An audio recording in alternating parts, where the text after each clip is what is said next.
Hi, my name is Dr. Jared Hutter, and I'm back with another video from Optimal Physical Therapy for your summer school class. We've gone over a few things prior to this, talking about ACL class and rehab and the stats that go with that.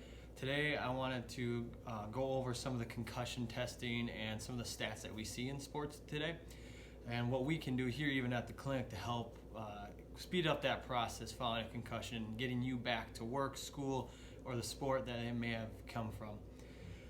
Part of the big thing with concussions is just assessing and identifying it. The big things we see is that as much as 50% of athletes that actually obtain a concussion really don't even try to get it diagnosed or tell their coaches or athletic training staff about it. The other part about it is there's things that can really drive the chances of how concussions happen or how often. And the big ones are high-risk sports. And the sports that we see from the most here and going down the line, the top five are rugby, ice hockey, football, American football, lacrosse, and then soccer. And we see that going down the line in those that are less than 18 years old, those are the sports we see most happen with. The other thing that's interesting with concussions, and we're starting to see a lot more about, is that dizziness plays a factor in how bad that concussion is and how long it takes to recover from it. They've seen it as much as 9%, or almost 1 out of 10 concussions actually have some sort of dizziness come with it. And that is a big factor in trying to get the quickest recovery time from concussions. Now, like I said, the biggest problem is identifying it and seeing it on the field. What we tell people, or students and the training staff, is there's a few things to look for. Now, the things that can be seen by others have to do with if a patient is having trouble repeating things or remembering things you've said to them. They're having trouble whether it was before the hit or after the hit. They're having things that they appear to be dazed or glazed or maybe a little confused. They move clumsily, almost like they've lost their balance, or maybe even are a little bit impaired. And they forget instructions, which is a big one. When your training staff is working and assessing with you, they're going to start to notice that. The other things they see are that the athlete will answer those questions slowly. They'll lose consciousness, which is the big one that everybody can identify pretty easily. And then there's some behavioral changes. People may be acting a little more irritated than usual or upset. Now, the patient themselves, or the athlete in some of these cases, they can also identify some concussion type testing on their own without having to be assessed by somebody. And those can be things like the athlete starting to feel like they have a headache or pressure building up in their head, nausea or vomiting. They're having some problems with dizziness or balance, like we had talked about just prior to that.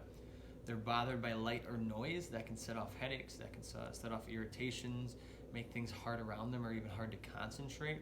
They're feeling sluggish, hazy, foggy, that type of feeling. And then also that confusion or just not feeling right, something's wrong. So those are the things that you can actually identify in yourself if you think that you may have taken a hit hard enough to cause a concussion.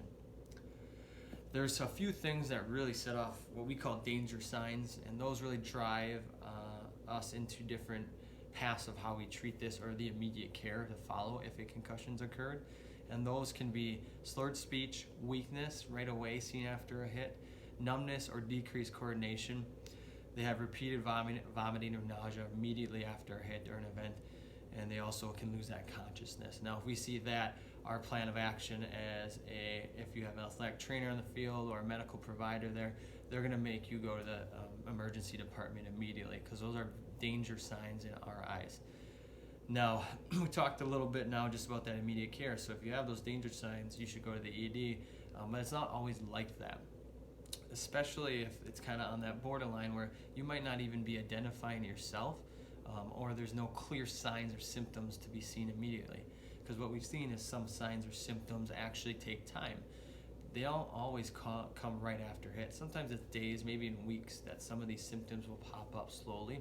So if anybody ever thinks that they have a concussion, or the training staff sees that there is a concussion, possible concussion in the field, they need to remove that individual from the sport, and they need to get assessed by a healthcare provider. And that can be, a doctor, it can be a PT like myself, it can be the athletic training staff that's there with you. And there's a few ways to test for it. And we do some of that here at Optimal, just giving that ability to quickly get those tests in, because it's really imperative to have them done right away. And there are things that, we'll do balance testing, we'll do memory testing, we'll do ocular testing, which means we'll look at the eyes and how those are responding to certain stimulus. And also we'll take CT scans, and not myself, but if you end up in an emergency department, they may have a CT scan happen for you if they think it's bad enough.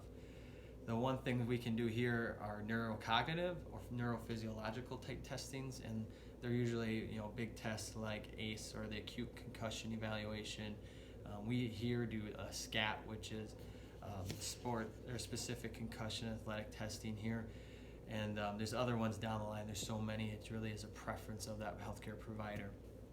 Now, after that's been done, if a concussion has been identified, we then, as PT and physical therapists, will work with that individual to decrease the time of how quickly you are out of the sport or out of school or even out of work for some individuals. And those timelines can vary in great deal. It can go from days, it can go from all the way up to a year if it's bad enough.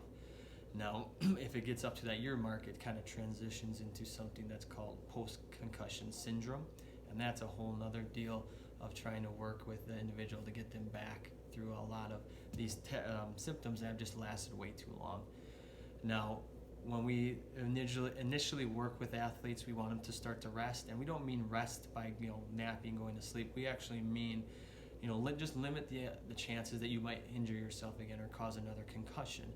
We don't want anyone to shut down. We don't want anyone to go on bed rest. We want them to still be challenged in a way, and we can do that through various forms of aerobic activity, balance treatments, coordination type exercises, ocular retraining, which is related to the ocular testing, where we work with the eyes and get them to work in sync with the brain themselves. And we'll also do some vestibular treatment. So that's if you have dizziness, we assess that if it's a vestibular component or inner ear, and we'll treat that as best we can. And that has shown to greatly decrease recovery times and get people back to feeling like their usual selves. Now, what we do here a lot is we'll actually go through things like this SCAT testing. And one thing I want you to think about here is I'm going to give you a list of 5 words, and then we'll come back to it in a minute or two. The 5 words are, you ready? It's finger, penny, blanket, lemon, and insect. Okay?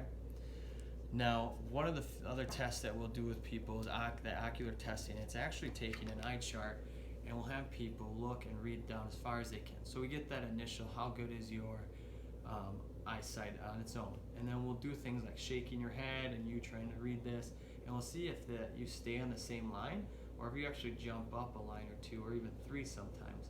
And that gives us an idea that there's actually a lag between the brain and the eyes. And those are the big deficits we'll see, is things related to eyes not totally being in sync with each other or with the brain. We'll also look at balance testing, and that's where we test single leg testing, dynamic testing, which is you trying to do different movements, and sometimes it's a Y balance test or even a triple op test.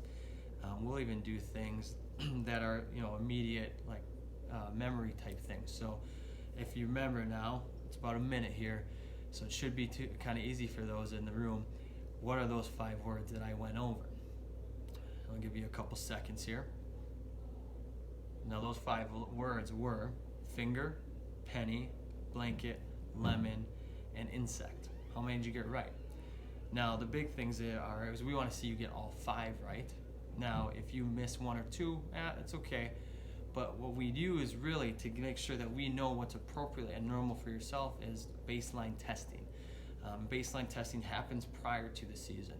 So one thing I would recommend right away here in summer is get a baseline testing, and that a test done for yourself. And we do that here at the clinic too.